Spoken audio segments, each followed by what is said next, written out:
Praise the Lord, good morning. आज सुबह के मन में मैं आपका स्वागत करता हूँ। आज मैं पढ़ने जा रहा हूँ रोमी अध्याय 8 का 16। यहाँ लिखा, आत्मा आप ही हमारी आत्मा के साथ गवाही देता है कि हम परमेश्वर की संतान हैं। मेरे जी, जो यहाँ पर वचन कहता है कि आत्मा आप ही हमारी आत्मा के साथ गवाही देता है। मेरे जी, जो यहाँ दो आत्मा है, एक परमेश्वर की तरफ से आत्मा और एक जो हमारी आत्मा है। परमेश्वर का वचन जिस प्रकार से कहता है कि आत्मा हमारे आत्मा के साथ मिलकर गवाही देता है। मेरे जी, आज हमें ये समझने की आवश्यकता है कि आत्मा, परमेश्वर की आत्मा हमारी आत्मा के साथ गवाही दे रहा है या नहीं दे रहा है। हमें इसे समझने की आवश्यकता है। अगर नहीं दे रहा है तो मेरे जी, जो हमें अपने आप को जांचने की ज़रूरत है। जांचने की आवश्यकता है कि आत्मा हमारे आत्मा के साथ गवाही क्यों नहीं दे रहा। और अगर दे रहा है तो बहुत अच्छी बात है, और नहीं दे रहा है तो हमें अपने आप को वहाँ पर करेक्ट ठीक करने की आवश्यकता है।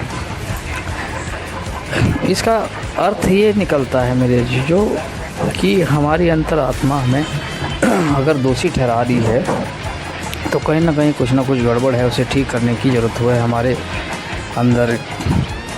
सपोज़ कीजिए आपको लगता है कि आप किसी क्षेत्र में कमज़ोर हैं या परेशान हैं, और आपको ऐसा महसूस होता है कि इसका कारण शायद मैंने किसी को ठेस पहुंचाया है, या मेरे जीवन में कोई ऐसी बात है जिसे परमेश्वर पसंद नहीं करता, जिसे परमेश्वर लाइक नहीं करता, या परमेश्वर की दृष्टि में ठीक नहीं है। उसे अपने आप को वहाँ पर अपने आप को हमें बदलने की आवश्यकता होती है, परमेश्वर से माफ़ी मांगने की आवश्यकता होती है।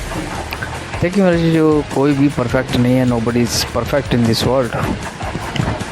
परफेक्ट खाली परमेश्वर है, उसका आत्मा है, और कोई भी परफेक्ट नहीं है। अगर हमें अपने आप को जांचना है तो पहले तो जो हमारे पास परमेश्वर की तरफ से दिया हुआ आत्मा है उसमें जांचना है कि वाकई हम परमेश्वर के साथ हैं या नहीं है। अगर नहीं है तो वहाँ पर हमें अपने आप को करेक्ट करने की आवश्यकता है। प्रभु आशीष दे मेरे जीजो, परमेश्वर आपको संभाले। इस वीडियो को ज़्यादा से ज़्यादा शेयर करें, एक दूसरे को बताएं। परमेश्वर बहुत ऐसे आशीष दे। यीशु मसीह में आमीन।